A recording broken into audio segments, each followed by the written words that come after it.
Good evening. It's Saturday again, and welcome to Enigmattik Radio. Tonight, Mel will not be with us. She is at a birthday party having some fun with family members. So tonight I have my fellow investigator and teammate, Mark Sassack, and we will be hosting John from CAPS Paranormal. And he has just called in on the line, and Peaky, just give me 1 second here. Mark, what's going on, buddy? How you doing tonight? Not much, man. Got off work, just got done working out, so pretty tired right now, but hey, just got to keep moving. Yep, I hear that. So let's bring John on here, and we'll jump into the paranormal pool. Hey, how's it going? Hey, how's it going, guys? Not too bad. How about yourself, man? I could always be better. I could be $1 million richer. I hear that. Hey, man, I just wanted to thank you for coming on the show tonight, brother. You know, I really appreciate it.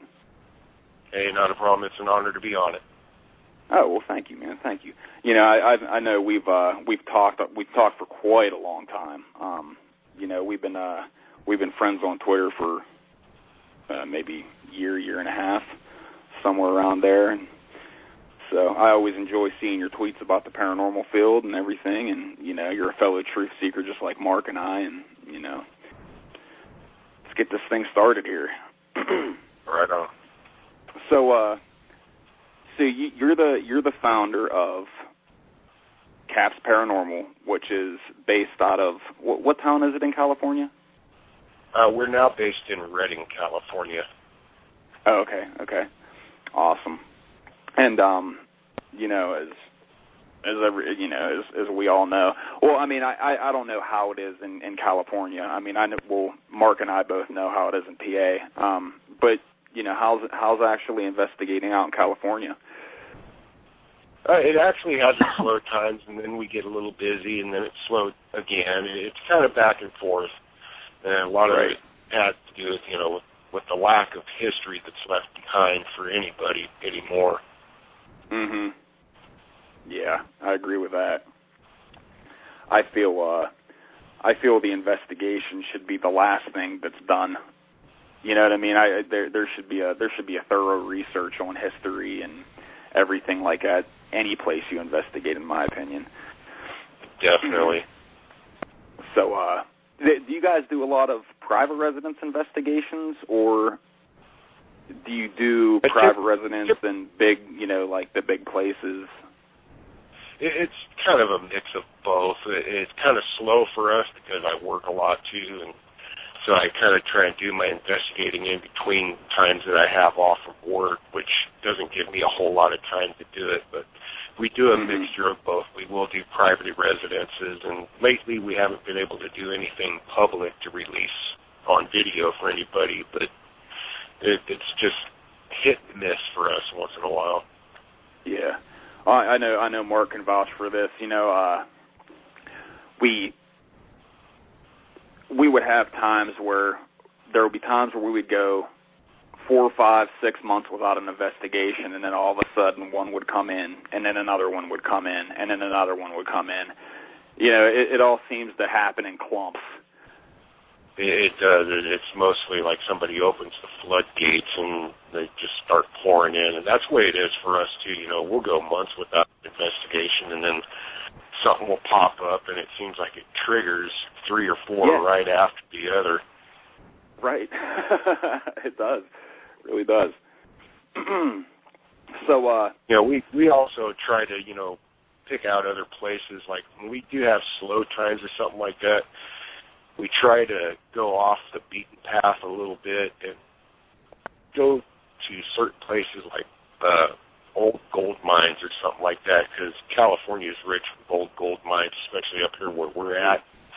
And we try to find a place like that. We'll go up and we'll take a look at it and see if there's anything that we have to work with, because a lot of them are on private property and stuff like that, so we can't trespass or anything like that. But some of them are on, like, BLM land and stuff like that.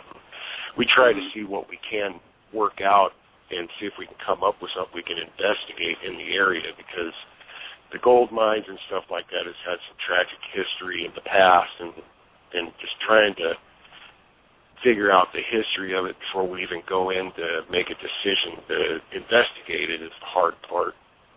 Right. Now, do you guys get a lot of stuff out of? Do you guys pull a lot of things out of stuff like that, or? Actually, we've never really even done one yet. That's what we're still working on because we just okay.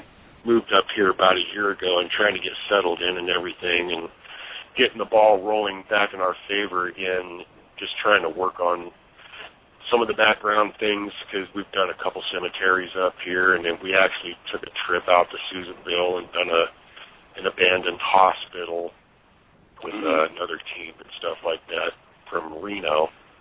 So we're still trying to get the ball back on the roll since we moved from Sacramento. Oh, okay.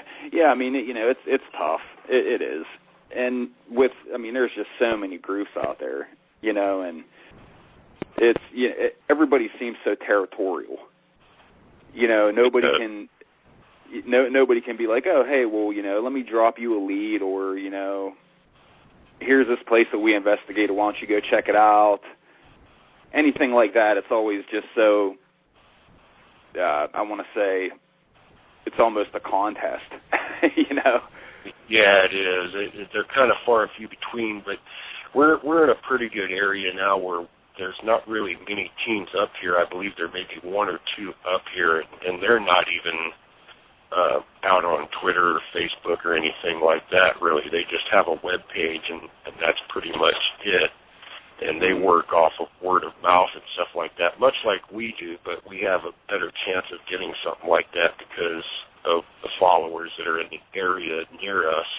And we've gotten a couple, up towards Dunsmuir and stuff like that near the Railroad Museum and stuff like that. But it's still kind of far away, and I know other teams' budgets and stuff hit it pretty hard, just like ours.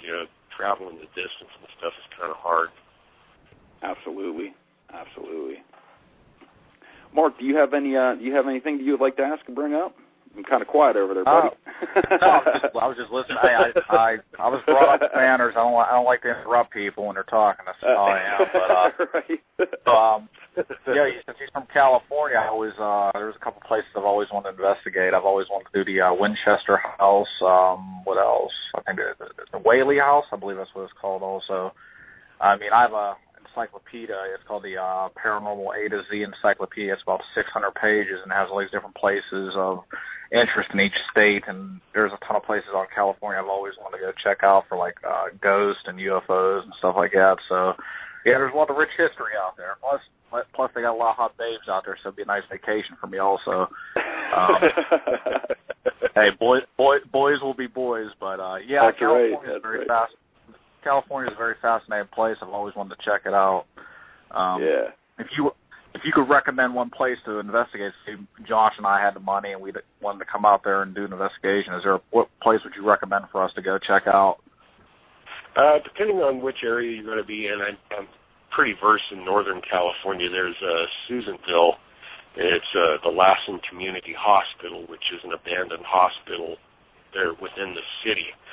And we caught quite a few results. It wasn't the pristine environment to investigate in because there was a lot of debris laying around, but there was things happening, shadow figures, and we caught voices, a girl laughing. I don't know if you guys seen the video or not, but we do have a video that we filmed up there and pretty much capture the voices and the laughing footsteps and whatnot. There is another place that's about 175 miles south of us that we investigated, which was the Carey House Hotel also. And pretty much the same thing. We kept hearing noises and it sounded like groups of people talking. So you can take your pick, whichever area you're in, or if you want to hit them both up, we'll, guide you in, tell you how to get there and all that good stuff. Right. I'm sorry. Go ahead.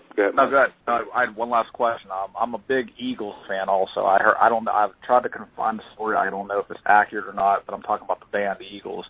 The song Hotel California. Now, I heard there was a rumor that it was actually about a haunted hotel somewhere out in California. I don't know if that's accurate or not, so don't quote me, but I was trying to find the history behind that and find out if there is a place like that was based off of it. Maybe you have some information on that. To be honest with you, I'm a kind of an Eagles fan myself too, but I've never really looked into the research behind the song itself. But from what I was told, it was about jail or a prison. But now that you bring it up, it's got me curious. Now I'm going to have to look up some of the information.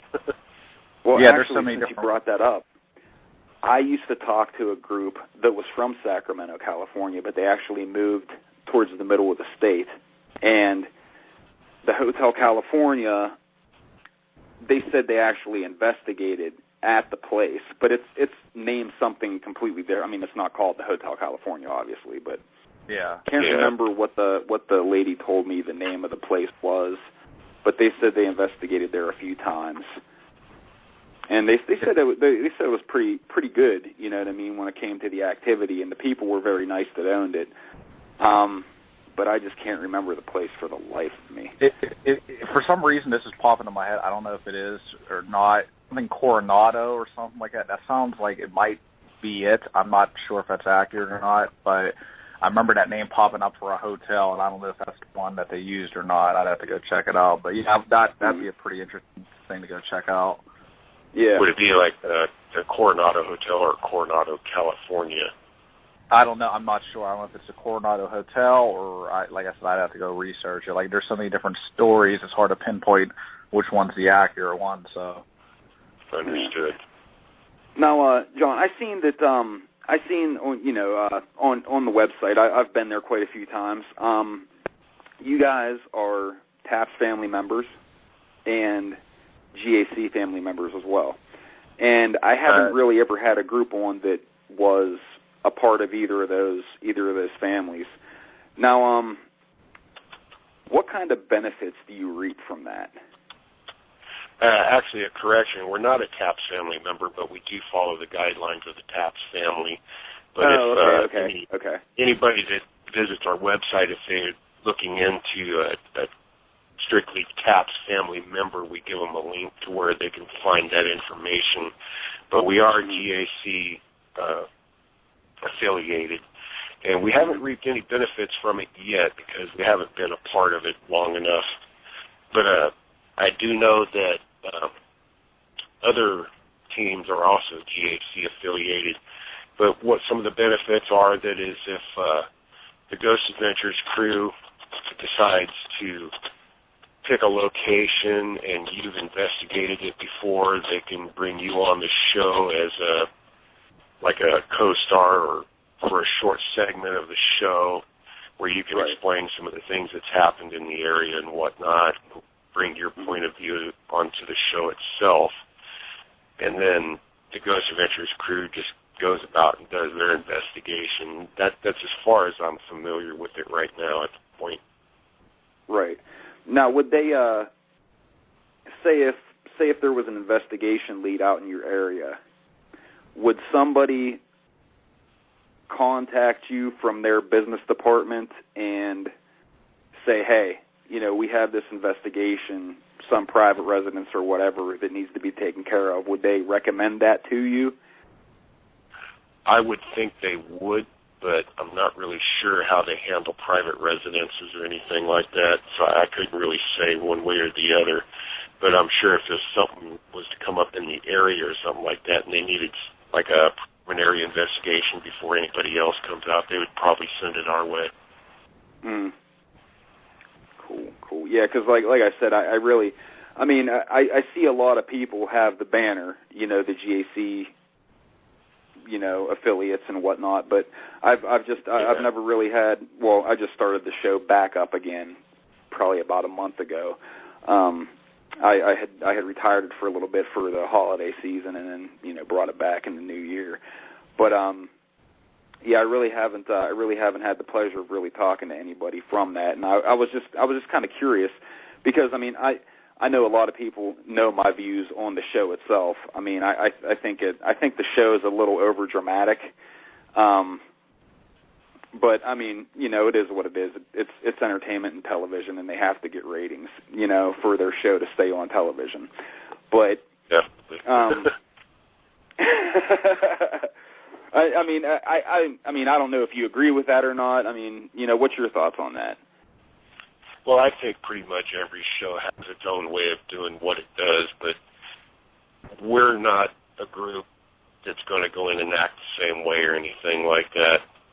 Right. Just because we're DAC doesn't mean we're going to go in, if I see a spider on the wall or something like that, I'm going to totally flip out and run out like a scared little girl or anything like that. We don't get over dramatic or anything like that. But to each his own. They've made a success out of what they've been doing, and I'm all for that. Absolutely. But, I mean, and I know there's a lot of people out there that, that really don't like the show at all. And, they see that people have that affiliation, and they just automatically assume that, the person that has that affiliation is going to be the same exact way. We see a lot of flack between the differences between shows on our mentions on our Twitter. People getting in arguments between the Ghost Hunters crew and the Ghost Adventurers crew, and sometimes I have to sit back and laugh, and then sometimes it's just like, wow, you know what? The first thing I want to do is just please take our Twitter @ handle out of the mentions and stuff, because we don't want the drama coming towards us. It doesn't make us look good when they're mentioning our name in it. Yeah, I agree. Mark, you got anything to add? No, me and Josh have talked about this in length, probably for years now, about paranormal field, and it's just like, everybody should be working together. Instead you have these like little cliques and rivalries, and it's just a bunch of bullshit. And like we've seen it when we go to these conferences, where this field won't want to associate with this field because they think they're better, and this team thinks they know everything. And like I said, if any of these people really had the answers, then these mysteries would have been solved already. So at the end of the day, regardless of what position you come in or what you believe, none of us can prove or disprove our theories on the field, because, like I said, if we could, these mysteries would no longer be a mystery. And that seems to be a problem, is just that a lot of these field, different teams and people have such egos. Like Josh knows I'm into the paranormal since I was a kid, so I've watched pretty much every paranormal UFO show under the sun. I watched some of these shows like Finding Bigfoot and UFO Hunters, and you just listen to these dudes, and they're like, yeah, extraterrestrials, this, and blah, blah, blah. And it's like they give these things a M.O., like they know them personally, but yet they've never seen one in their life. You know what I mean? They just make asses of themselves. Right, And it just annoys the hell out of me. Like, you got these conferences, Josh, I don't know if you were there for a couple of years ago when we ran into it. Didn't you do a show last week on Bigfoot? Is that what you did? Yes. I'm pretty sure I saw that on Facebook. Well, anyways, quick story. Last year, it was at a conference we had up at in our local community college up in our area. There was, I don't know if you're familiar with that guy, Jeff Meldrum. He's a biologist or whatever with some university. Anyways, he's there because he's big into Bigfoot. So all these people were asking him questions, and they're all awestruck because, oh, my goodness, this guy's on TV, blah, blah, blah. So I'm sitting there talking to him and, asking him questions about Bigfoot. And I'm like, well, what about the incidents where people have reported seeing Bigfoot and UFOs together? He said, oh, that never happens. I'm like, excuse me? There's documented reports. I was like, I can pull it up for you right now if you don't believe me. And he just completely scoffed at everything, as I said, because he's some big shot at some university. And I'm like, sir, have you ever seen a Bigfoot in your life? He's like, no. I'm like, so yeah, but you're an expert on it. And all these people around me were like shocked because I'm just like putting this guy on blast right in front of everybody. And I'm like, I don't give a rat's ass who you are or what your name is on TV, dude. I'm like, you've never seen a Bigfoot, but yet you're a supposed expert on it. You know what I mean? Yeah. Exactly. And these people, like, it just annoy the hell out of me because I go, like Josh and I are over the same mind. We go in with an open mind. I don't know what a ghost is. I don't know what a Bigfoot is. But I'm going in there with an open mind because none of us really know what's going on. But, if you limit yourself to a specific a mindset, then you're only going to shoot yourself in the foot because you're not going to find out what the truth really is. And that's where these people make their mistake. They go in, well, this is this, and that's that, and that's the end of it. And that's why you just get pissed off by a lot of these groups and what we see on TV. They're just so annoying, and that's why you have all the problems in these fields that you do, is because people will just have such massive egos. Exactly. Yeah, I mean, I'm sorry, go ahead, John. That's right. I've always been in the way that I don't believe there's anybody that's an expert in anything of the sort. I don't call myself an expert. I learn things new every time I go out to another investigation. Each place you go to is totally different. There's nothing that's similar about anything. Even John Zaffis would even say, he can't consider himself an expert, but he's experienced. Right. Yeah, absolutely. And John, just as well as Mark and I does. I mean, you go into a place and people want to know, what is it? What's in my house? I want to know if it's this or I want to know if it's that. Demons, angels, the spirit of a loved one, whatever. And they really wholeheartedly want these answers. And exactly. We can't. I mean, nobody can give them answers, solid 100% answers. Exactly. Unless, I mean, and even if something does come across on an EVP that says, I'm this, or I'm that, or I'm this person, or I'm that person, can you really believe it? Exactly. Because it's just one of those things, you might catch it at that one point. Is it an answer, a direct answer from your question? Does it correlate in any way? And 9 times out of 10, they don't. Somebody might knock or something, say, knock for me, please, and you might get a knock. Is it just coincidence? Right.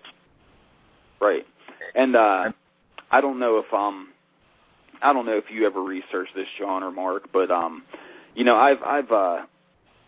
watch a lot of things, and I'm not going to say that I grasp it because it's way far beyond my reach, but, the field of quantum physics and string theory and things like that, dealing with, because string theory says there's other dimensions that are parallel to our own. Quantum physics is, the absolute smallest things that happen all around us. I mean, could what we actually are going out investigating, could it have anything to do with that? I mean, are we being reached from something from, if string theory is, indeed real, are we experiencing something from another plane or that's running parallel to us? I mean, who knows? And these are all the questions that, I have. And I've been investigating for 10 years of my life, and I can honest to God say that I have more questions than I do answers. Yeah, that's what happens. Each and every investigation, you get more questions than you get answers. I think I'll let Mark answer that one because I'm not into the quantum string or anything like that. And yeah, I mean, I've heard of it. I couldn't sit there and give you a detailed statement about it, but it's just a little bit of everything. I just think the fact that people have very limited mindsets, and I think we're all guilty of that at some point in our life. Like I grew up, just like Josh. I mean, we grew up in Christian, believing in God and everything like that. But when people ask me, can you prove there's a God? I'm like, can you disprove there's a God? The fact of the matter is, regardless of what your beliefs are, you can't prove or disprove anything. You know what I mean? Yeah, so, right. And I think that's one of the major problems out in the world is that, like, I tell people all the time, just off a little bit off the subject, but it just goes back to everything, even with the paranormal and every aspect of life. People go around judging other people because of what they believe or don't believe, and we have no right to do that because regardless of whether you believe in God or Muhammad or Buddha or believe that ghosts are real or not real. The fact of the matter is you can't prove or disprove that these things are real or not real one way or the other. So we have no right to judge somebody based on their beliefs. That's where I've come from, even from my beliefs. Like, I believe there's a Jesus. Can I prove that one way or the other? No, I can't. But And same thing with ghosts or anything else. We have no clue what they are. Are they spirits of loved ones? Are they demons? Are they beings from another dimension? We have no clue. We have no way of figuring that out. And the only way we're going to find out what's after this life is when we face that for ourselves and when we finally pass on to the next life, if there is one. I mean, who knows? Even, like I tell people all the time, I have friends who are atheists. I have friends who practice witchcraft or into Satanism. And it's not my place to judge, because just because I may not agree or understand what their belief system is doesn't mean I have a right to judge them because they don't line up with what I believe. And that's the problem with the world. I think we need to be more open to each other, because there is a little bit of truth, I believe, in everything, and, people would have more of an open mind. Maybe we can actually work together to actually solve some of these things. But then again, we may never know what the hell half the stuff that goes on in this world is, so that's just life, it's a mystery. Yeah. Exactly. We had a question in chat, John. Maybe you would like to answer this one. Sure. The gentleman asked, the person's name's Flycatch, what is the difference between an investigator and a researcher? Well, a researcher usually is one that has a lot of background history behind the place and kind of brings to light some of the things that could have happened. Mostly like if we was at the Lassen Community Hospital, the researcher would go in, look up records, like go to the library, newspaper clippings, try to find anything that would happen prior to our arrival at the location and see if maybe any of our findings correlate with what they found about the place. An investigator is actually the person that goes into the location and tries to make sense of what's happening in the location and see if any of that evidence they capture or whatever happens, personal experiences included, might correlate with what the researcher found. Right. I agree with that 100%. Very good, very good. Now, do you guys just investigate hauntings, or do you get into other aspects of the paranormal, like cryptids and ufology and things like that? As a team, we don't really get into the ufology or Bigfoot, Loch Ness Monster, anything like that, although myself, as an investigator, I have had certain little other experiences other than ghosts, which is kind of what kind of attracts me to this. But I look at the ufology as being a little far out of reach for what we can do as a human being nowadays with technology the way it is. I'm sure it does exist, and I don't believe that we're the only thing in the galaxy that exists. But absolutely, when it comes to Bigfoot and stuff like that, I leave that up to the other guys. Yeah. I mean, don't get me wrong. I'd love to go out squatching one time. I really would. I think it would be a great experience. I think it would be a lot of fun just to get out in the woods and, try to get some evidence. And, Mark and I were talking to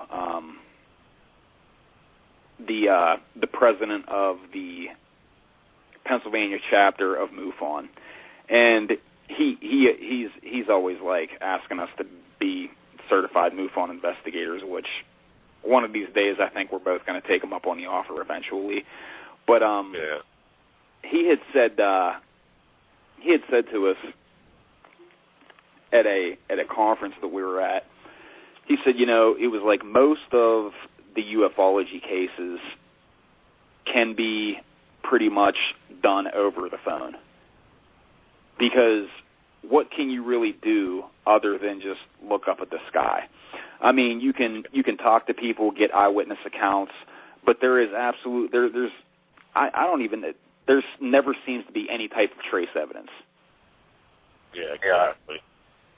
If I could chime in there for a second there. I mean, this is because, like I said, UFOs is one of the things I've been into really a lot since I was a kid also. I mean, and I love all of it. It's just all fascinating to me. But, I mean, the thing that annoys me more than anything when it comes to this field is that when people hear UFO, they immediately jump to ET, the extraterrestrial. And like, that's where they make the first mistake. If you look up what the definition of UFO means, it's unidentified flying object. That's what it is. That does not mean a craft from another planet, okay? That's where people make the first mistake. All it is a craft that you cannot identify. And, I mean, granted, these things are doing, these crafts are moving in a way that we can't explain, and they're doing stuff that's out of our realm of understanding, at least from us as people. I mean, maybe the government knows what the hell's going on, but we don't, you know what I mean? So in that respect, it's just, I mean, that's the first thing. I mean, secondly, it's a very fascinating field, and actually, you know, the guy he was talking about was John Ventry. I don't know if you watched that new show they have on H2, I think it is, or History. It's called Hangar One. Yeah, yep. He's actually one of the hosts on that show, and, you know, he's a good guy. We've talked to him a few times. Yeah, I definitely want to do join MUFON at some point, but like Josh was saying, it's like when it comes to, you know, it's different when you're doing ghost cases and stuff like that, because, you know, there's a lot of chance of being there, but like when it comes to a UFO, I mean, unless you get a close encounter of the third kind where there's a craft actually landing or alien abductions, I mean, the chances of finding any evidence are very, very rare. I mean, so I told Josh the only way you can really do those cases is to actually go to places, like there's a few places in Pennsylvania that we have UFO hotspots. You got to go to a place that you know has a lot of spots for activity, and I know there's plenty of places out in California that are hotspots too. You have to go to those places if you want to see the actual UFO or some other experience that's going to go on there. Other than that, like you said, your best bet is just to go handle it over the phone, because by the time you get out to these places, unless someone's seen something like the Phoenix Lights back in 97 or something like that, to where those were going on for about 45 minutes or so, unless it's going on for that long, I mean, by the time you get out there, whatever the hell it was is gone. You know what I mean? And you just waste your damn time. So, I mean, it's just one of them things that's a very iffy field, because you just don't really know how to go about investigating it. You know what I mean? There's no way to get evidence. Right, exactly. Now, John, did you say, I don't know if I heard you say it or not, but did you say that you had an experience? With UFO, I can't even quite say it was UFO, but it was just one of those strange things. It happened when I was in my late teens, and we were actually out in a park in a secluded area. It was just a bunch of us, and we were out there partying and stuff like that, just getting started, really. So I wasn't drunk yet or anything, but someone, I can't remember which one of my friends, spotted it and said, look up in the sky. And it was just a solid white light that was moving across the sky. And one of the other friends says, yeah, I see it too, but he's looking in the total opposite direction from where we're looking. And we look over where he's looking, and there's another one that's doing the same thing, but these two lights are moving together. And after we noticed that these two lights were getting closer, we noticed two others. It's like there was one moving from the south, one moving from the north, one from the east, and one from the west. And the speed was identical, but they were closing in on each other. And at one point, they joined at like a pinpoint and then split back off again in their own directions. I don't know if they all joined in then reverse direction at that point, or if they just crisscrossed and just kept going. But it was the strangest thing I've ever seen, and I have 8 other people that can concur with what we saw that night to tell you the same exact thing. And someone said it might have been satellites, in which I kind of agreed with that one. It might have been a satellite, but it was just the strangest thing to see. And then there was a... I mean, were they close? No, they were actually nowhere near close. I couldn't even imagine how many miles they were away, but if you've seen a shooting star in the sky, it looked like they were probably further away than that, but probably because of the size or something like that. Right. Yeah, that's very interesting. Yeah, I mean, speaking, I meet my father and I when I was younger. We go fishing a lot, and we had experience with a UFO down when we were fishing. It was about dusk, and we saw a typical triangle-shaped craft with lights on each end of it, and it was slowly moving across the sky. When it was pretty low, so we knew that it was not a plane or a helicopter or anything like that, and there was just no motion or nothing. It was just a wild experience. I was in my young teen years, so I vaguely remember the real details about it, but it was an interesting experience among others that I've had in my life. I mean, not with UFOs, but just with, weird stuff and everything like that. But, it was interesting. I mean, that's the whole thing. You just never know when you're going to go see something. You don't. And it just flabbergasts you when you do see something that you can't explain either. Yeah, I know. It is. But there was one question that's I like to ask every paranormal investigator in the ghost field. What's your take on demons? Demons, I've never encountered one or anything, so I don't have a first-hand experience with one. I can't say they don't exist because I've never. Because it just seems so prevalent now. Yeah, it just seems like every time you turn around, you're hearing something about demons and such. Yeah. So I was just curious what your thoughts, theories, anything you got. Pretty much since I've never actually dealt with one or anything, I can't say, like I said, I can't say they don't exist or anything like that, but, when it comes to playing around with things you shouldn't be playing with, I'm sure you can conjure up something that is unwanted at any time. Right. So I can't really say, they don't exist. I believe they might exist. I don't believe in it myself, but until I come to that point, like I say, I learn things new every day. There might be that one day I go to an investigation out there and I might just have to deal with a demon. Mhm. Yeah.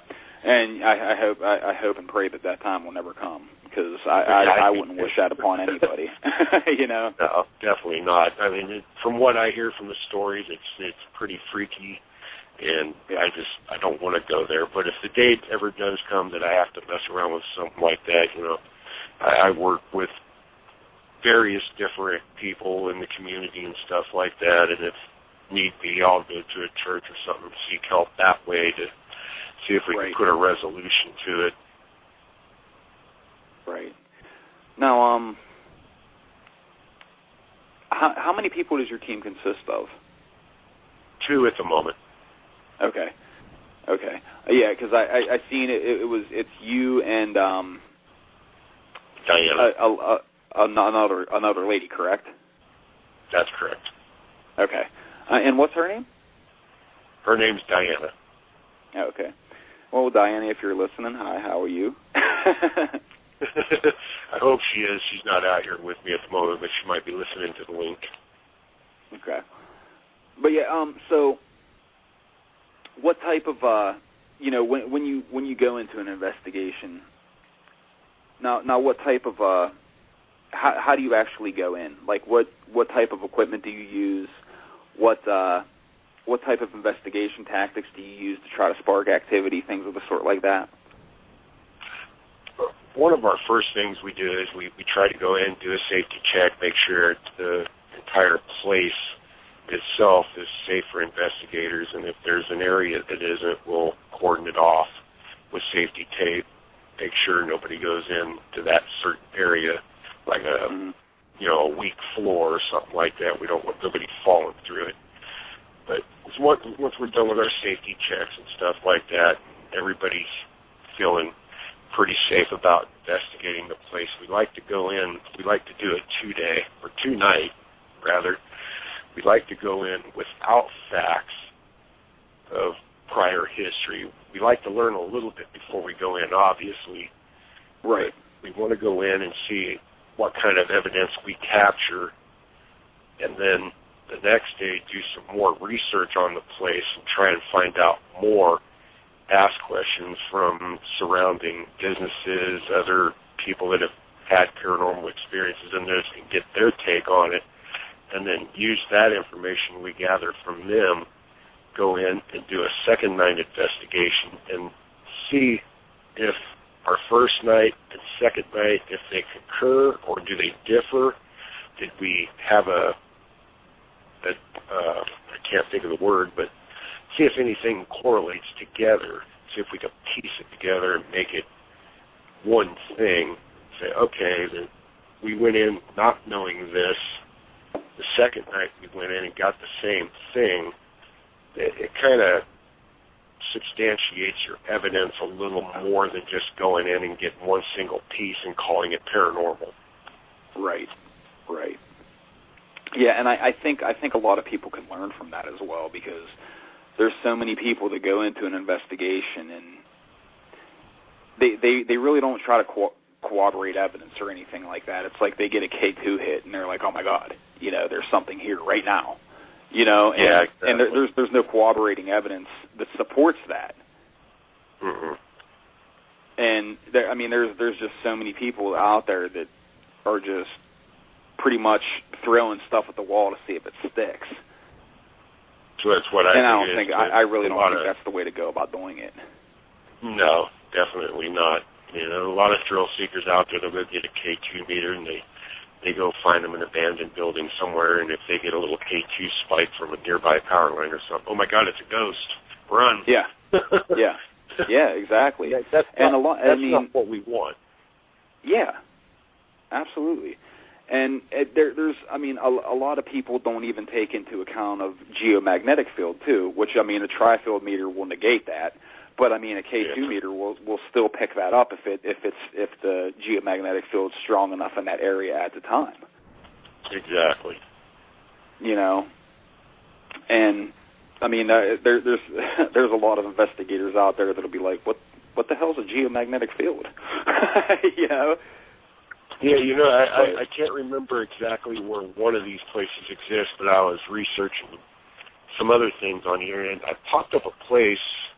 And I think it was located somewhere in the Midwest, and it's exactly what you call it, but it's a natural geomagnetic field that's emanating from the Earth. And it's just like if you have a big power room, like in a hotel, and it's emanating just high spikes continuously. That's what this area does. It's just got a constant spike of energy. You can go in there. There's nothing around, rocks, trees, no power lines. Is that in the desert by chance? I believe it is. Okay, because I think I've heard about that place as well. Weird phenomena is supposed to happen there, right? Yeah, they see lights out there that just are unexplainable. I think I know what you're talking about. The desert, that's all I needed to hear. I'll put money if it's anything. I think it's in Arizona. It's called Sedona, Arizona. It's actually it's one of the biggest paranormal hotspots in the world. Like, people go there and they see UFOs, creatures, you name it. It's just one of them spots, kind of like there's a spot in Utah like that where just a lot of activity goes on. They're just paranormal hotspots, like everything goes on. Also, and there's what's it called? I'm sure I don't know if you guys have ever heard the Oregon vortex.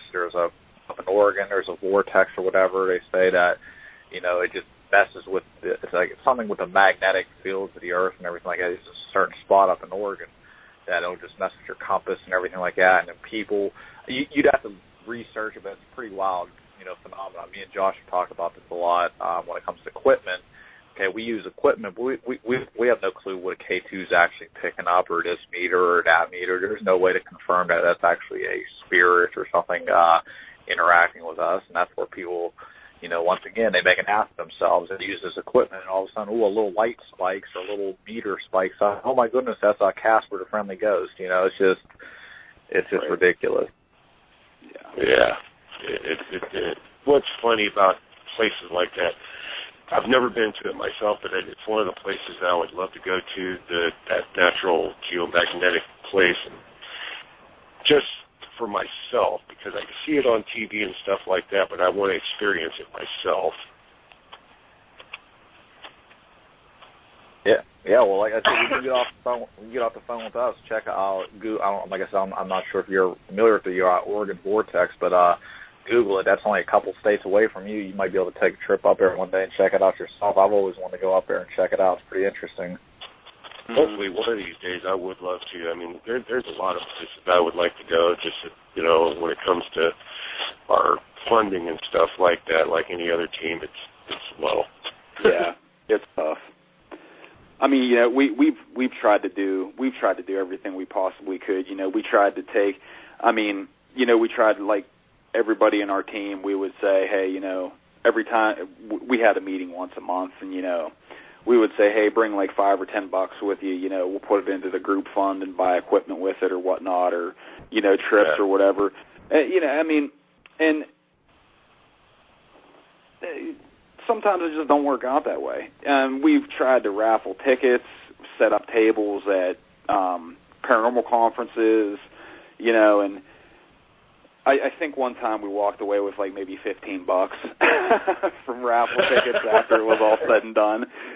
You know, so it's like, I mean, you know, pretty much everything always comes out of pocket, you know. Yeah. And it's tough, especially with gas prices the way they are, and you know, if you want to hit these like awesome places, 9 times out of 10 you're going to have to travel out of state. Exactly. Yeah, that's our issue too. You know, gas prices, and if we go anywhere over 50 miles, it's just it really hits us in the rear end. You know. Yeah, exactly. And that's what a lot of people don't realize, man. Is, you know, with, I mean, the paranormal, like the people that are making all the equipment, digital dowsing, the makers of the millimeter, everything like that. I mean, they're making bank off of this stuff. And I know. This stuff isn't cheap. You know what I mean? For a K2 meter, you're almost spending $60, $70. And it's made out of probably about $5 worth of parts, if that. Right. Yeah. Exactly. You know, and if you're buying a DVR, you're gonna take anywhere from a $500 to $2,000 hit, depending on what you want. Definitely. Cameras, hand cams, night vision hand cams. You know, those are expensive. And exactly. Thermal imaging cameras. It's all just so expensive. And for, you know, I don't see there. I mean, we got quite a bit of equipment, but I mean, I don't know, man. I look at the equipment that we got now, and I'm almost like, why did we even get that stuff? You know, why did I put money towards that? You know, because like we had said earlier, we don't even know if it really works. Yeah. It's picking up something, but is it really picking up what we're wanting it to pick up? Yeah, exactly. It could be anything. Nobody really knows for sure, 100%, if that's what it's doing. The one thing, you know, that I did like, it was on Ghost Adventures not too long ago. The guy with the Xbox camera, I kind of found that one was kind of impressive because it was actually picking up a figure of a person when there was nobody really standing up. Yeah, but that sensor on there, I don't know if you have an Xbox or not. Well, my kids have one, and they have the Kinect on it and everything. And when I don't know what spectrum of light it's sending out, but when you're standing in front of it, I almost think it's like a heat sensor or something like that. I'm not even sure what it is. I'm not going to say 100% sure because I really don't know. But you know, it's sending out some type of different spectrum of light, and it's, you know, the sensor's picking it up from you know, the reflection of the person that's standing in front of it or whatever. Yeah. And I mean, don't get me wrong. I think that it could be a possibility that could work. Me personally, no matter what show it is, Ghost Adventures, Ghost Hunters, this, that, or the other thing, I mean, all these guys are like, I mean, I used to watch Ghost Hunters like all the time back in the day. I thought these guys were like top-notch investigators. They really seemed like they were on their game. You know what I mean? And then Grant pulled his shit. Yeah. You know, with the whole faking of the evidence and everything like that.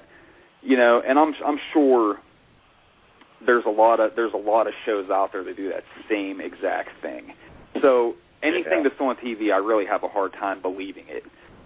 regardless of whatever it is, because I have, like you said earlier, I have to see it myself to believe it. I have to experience it myself to believe it. I have to feel it myself to believe it. Exactly. How I feel about them shows is I agree with Josh in that respect. I'm more into the shows kind of like Paranormal Witness, to where they retell someone's story of what they experienced, because as they're telling the story, I'm getting people's information, and as I'm watching the show, I'm on Google researching to see if that actually happened to them or if they're just blowing smoke up our ass. And so that's what I do. But like when they do these actual things like Ghost Adventures, and like I said, yeah, they are going to the places that are supposedly haunted, but are they really getting things, or is it just all TV? You know what I mean? And shows like that, it's hard to really respect shows. Like I like shows more like Monster Quest. I don't know if you ever watched that one. Those guys would go out and look for Bigfoot or this, and I mean, they would never find anything, as it should be. It's not like you're going to go out and look for Bigfoot, and conveniently the day you go look for him, all of a sudden he's going to show up. I mean, right. These shows, probably the worst one in my opinion has to be Paranormal State. I mean, that show just annoyed the hell out of me. It just seemed like it was more of like a paranormal soap opera, kind of like Dark Shadows, like from the 60s. It just seemed like every show, all of a sudden, what's his name? He's chasing after a demon that has been haunting him since his childhood. It's like, get the hell out of here. Seriously. Well, It's like, what's that? They even fake stuff. Oh, I know. They got exposed because of it. Oh, I know. That's what I'm saying. It just annoys me because the field is, people already talk shit on the paranormal field as it is, and then when you have jackasses like that faking stuff, it just sets everything back another 10 years because, we're trying to, bring legitimacy to it and find a truth, and these jackasses are out there faking stuff, and it just annoys me to no end. Yeah, I agree.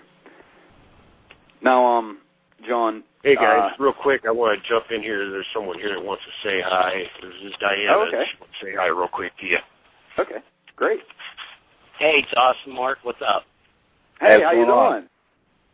I'm doing great. I was listening there. I was a little busy earlier. Sorry about that. Oh, hey, no problem at all. No problem at all. Hey, if you have an extra phone on you, if you would like to call in for a little bit, you can join us. Well, we only got one phone line here, but let me see about going in the house and try to get the other phone. How's that sound? Sounds great. Yeah, join us. Hop on.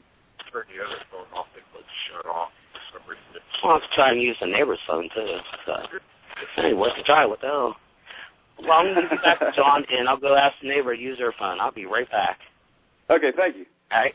Okay. Yep. Yeah, well. Yeah, but, I wanted to ask you, have you ever used the Faraday cage on investigations? No, you know what? I never have. Okay, because now we actually haven't. Well, have we used the Faraday cage, Mark, before? Not to my knowledge. Okay, I remember talking about building one though, and we were going to use it, but yeah, I mean, John, you know the basics of a Faraday cage, correct? I mean, it's supposed to cancel out all communications from digital devices, whatnot, interference, and so on and so forth. Hang on a second here, guys. Okay. Get a little phone interference in here. I had to come outside a little closer to the base station on my unit. But much like the Faraday cage, these are devices that I would actually like to try out. We don't even have a EM field pump in our possession. We're not really interested in feeding things, right? And having exactly. them track at home or anything like that. I'm still a little skeptical on certain devices like that. Yeah. Now, what devices are you skeptical on? Well, for one, would be the EM field pump. I'm not necessarily skeptical about it. I know it has its effects and stuff like that. But when it comes to... Hello? Hello? Something happened there. I don't know what that was, but it's like a loud beep or something. Anyway, there's a bunch of different devices. I can't remember names of them or anything like that. other little devices like the tri-field meter, I'm not too sure about just yet. I know it has kind of some of the same principles.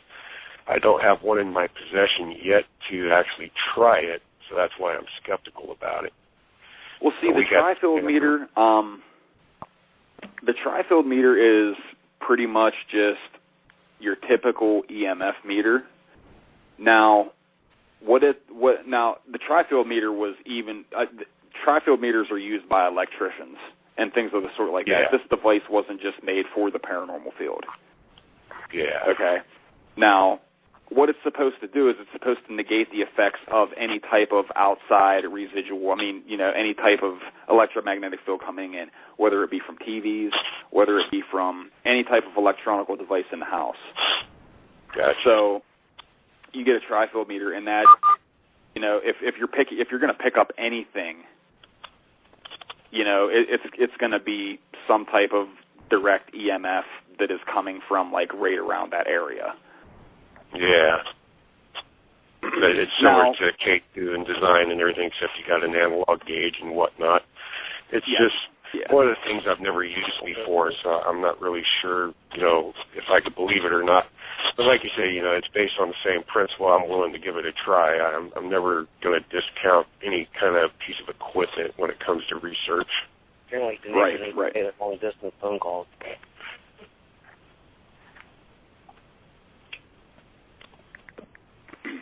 But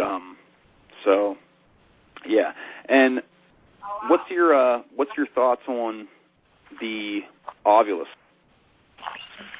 Ovilus, I actually have one of those, and I still haven't yet had any positive results using it.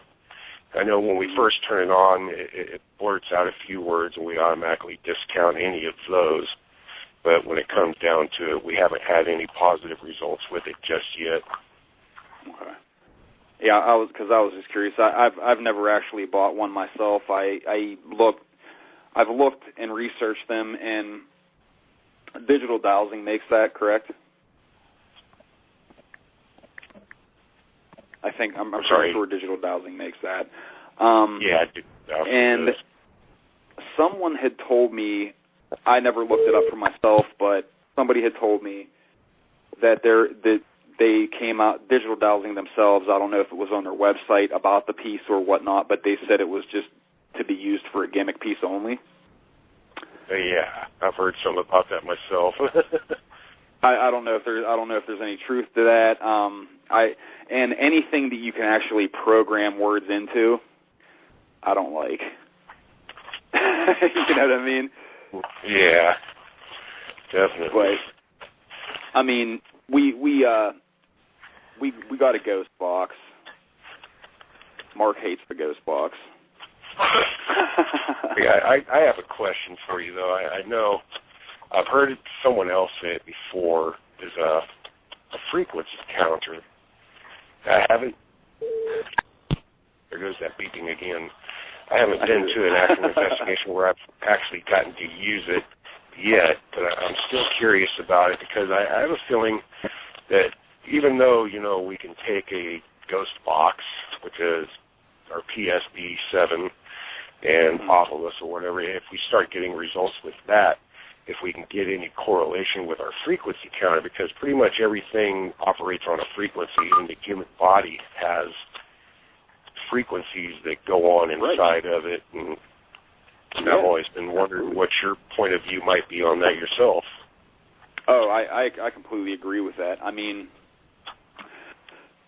I look at it this way, yes, I mean, our bodies themselves are, generate electricity. We're beings that, electricity is flowing around in our mind, our body, everything. Our body's full of energy. Now, whether that energy can transfer to a device or not, I don't know. Yeah, that's the only question we're left with. I don't look at it to be an impossibility. Exactly. And even the power of the mind itself, I think that could have some effects. Yeah, that's true. I mean, going into a place, wanting it to be haunted, wanting things to happen, could the mind actually being as strong as it is, we only use a certain percentage of our mind, a minute percentage of our mind. Could we actually be going into these places and causing it ourselves? That's one of the theories. This is one of the theories with poltergeist activity as well. Exactly. That is coming from a host, a living host, the person that's living, a person that's living in the home. That's a theory, and kind of where I don't discredit any of those things could happen. No, I don't either. That's where I was kind of leading to, where human beings as ourselves we're kind of think limited. And when you have somebody with an open mind that kind of thinks outside of the box from the rest of the people, we're probably capable of doing things that we haven't even experienced yet, and that's where some of that sheds light on the paranormal, where the power of suggestion might create something, even though it might be created in the mind, and that's where it all solely exists, but can it come outside of the mind and exist in the real world and affect us? Absolutely, man. Absolutely. I really think so myself as well. And it's good to hear somebody else saying that. Yeah. That there's other people out there thinking the same things that I think. So I'm not just thinking that I'm crazy. Yeah. But that's why we're all out here on the don't doubt at all. Mark, what do you think about it? Well, I agree. It's just there's more to this life than we can ever just fully comprehend. It's like one of the shows I like watching on TV is Stan Lee's Superhuman. I don't know if you guys have ever watched that or not, but yes, I have. Seeing some of these different abilities that people do, and you just look at them, and it's like, what the fuck? I mean, you just shake your head, thinking like, is that possible? And they're doing it right in front of you. Kind of like. I've always had a big fascination with like the Guinness Book of Records too. You go look in there, you look at some of the stuff that people do in those records, and they're just like you just like drop your mouth. It's like, wow, really? There's this. We're just limited on just imagine like what we can really be capable of if we had full capacity of our brain power. And that's one of the theories about what extraterrestrials are. Back to that subject. As people actually theorize that they are not actually beings from another planet, but they're actually us from the future coming back to visit us for some reason. I mean, that's another theory that's out there. So, who the hell knows? I mean, there's just so much about this life. It's just mind-boggling. If you sit there and try to rationalize, it just gives you a damn headache. It's just so much. It's fascinating. And the thing that always bothered me, I don't know how other people are just not fascinated by this stuff. Like people just write off, well, that doesn't exist. That's not real. It's like, how can you go through life just looking through life like with tunnel vision? I mean, that just always annoyed me about certain people. Life's just fascinating in every facet. I mean, it's just amazing. It really is. Yeah, it is. And the paranormal field itself is an amazing field as well. I mean, there is so many unknown things out there. And like I said, I've been investigating for 10 years of my life, seeking and researching, investigating. And like I said, I have more questions than answers, but it's the thrill of the hunt. Just like somebody goes out and hunts in the woods for wild game. That's why I hate the term ghost hunting, but that's why it's called ghost hunting, not ghost finding. Because we don't know if something's going to happen, or it's like we're just pretty much blindly throwing a pole, throwing a line out in the water and hoping something bites. Yeah, I'm not too fond of the word ghost hunting either, but we all use it, and then some kind of sentence along the way, and I just kind of let it grow on me and stuff like that. I just like to leave it as paranormal investigating, but you'll catch me from time, slip of the tongue, curse word, whatever, and put ghost hunting into it. It's the same way, I believe the same thing. We got a huge world, and I still say that we only know probably 10% of this world and the things that go on around it. Oh, absolutely. Absolutely. Yeah. I mean, if we could just lift the veil and just look with eyes that could just see this kind of stuff, I think every one of us will be taken aback and just blown away. Oh, definitely. By what would be there. They throw us in shock. Yeah, exactly. You know, and yeah, I mean, you think about just look on a grander scale. Like we're out there, we've been out there. Man's been searching in outer space, trying to find aliens and life on our planets. And I think I read a thing the other day. They said that we've only explored 10% of the ocean. 10%. I mean, you think about it, that's just mind-boggling in itself. I mean, they're discovering new creatures all the time. For example, you know, we had that missing Malaysian plane that still hasn't been found. You know, yeah. So is that, you know, that there's another subject, the Bermuda Triangle, or out in that area, the Dragon's Triangle, where that supposedly disappeared at. Is that what happened? Did it just vanish into thin air? I mean, that's just another avenue that is not yet explored. You know, new creatures are being discovered all the time on the ocean and stuff. So I mean, it's just life is pretty damn amazing. You know, it is. Think about it. It is. That it is. Every day is something new. Yeah. Well, hey, fellas, we're a little over an hour here, so let's. Man, these hours just fly by so damn fast. It seems like it just starts. Like it's an hour. Yeah, it just starts the interview. It's like, you know, done already. But so John, why don't you plug your website and your Twitter account and everything like that, so the people that are listening now and listening on the archives later on can, you know, check you out. Not a problem. You can find us capsparanormal.org, and if you want to follow us on Twitter or Facebook, our Twitter handle is @capsparanormal. And our Facebook, you can find our series at facebook.com, Ghost Tripping, one word, Ghost Tripping. Excellent. And you know, I want to once again thank you, John, for coming on. I know you had told me before that, you know, you really don't do interviews on internet radio and everything. But like I said, I really appreciate you coming on and, you know, sharing this hour with us, Mark and I. And, you know, great conversation. You know, you guys are a great group. You know, like I said, I've been following you guys for quite a while. You have a great mind, man.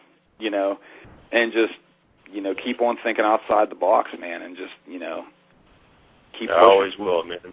And I appreciate the opportunity to talk to you, and hopefully we'll get another episode later on down the road with you guys. I think you and Mark are absolutely great. Oh, thank you so much, man. Appreciate it. I appreciate that. Hey, let's take it a step further. We get the money, or you get the money. Let's fly out there, or you fly out here, and we'll all go on an investigation together. I look forward to it. That's right. Mark, would you like to, you know, close us with Jerry Springer's final thought? Final thought. Final thought. Well, okay. Well, here's a good one. Well, like I said, paranormal, love it. Big favorite show of all time is The X-Files. So I'll take a quote from The X-Files. The truth is out there, and we'll leave it at that. Definitely. Excellent. Well, I would like to thank everybody that tuned in tonight and that have listened on the archives. We're here every Saturday night, 7:00 p.m. Eastern Standard Time. If you would like to be a guest on the show, or you know an investigator in the field or researcher that would like to call and be a guest on the show as well, let me know. You can find me on Twitter at Enigmattiks, Enigmattiks. And my website is www.enigmattiks, spelled the same way, .com. I want to thank everybody for tuning in once again. Everybody have a great night. Thank you, John, for calling in tonight, and thanks, Mark, for being the co-host once again. It's always a pleasure having you as well, sir. No problem. Thanks, John. Everybody have a good night. Have a great night, everyone.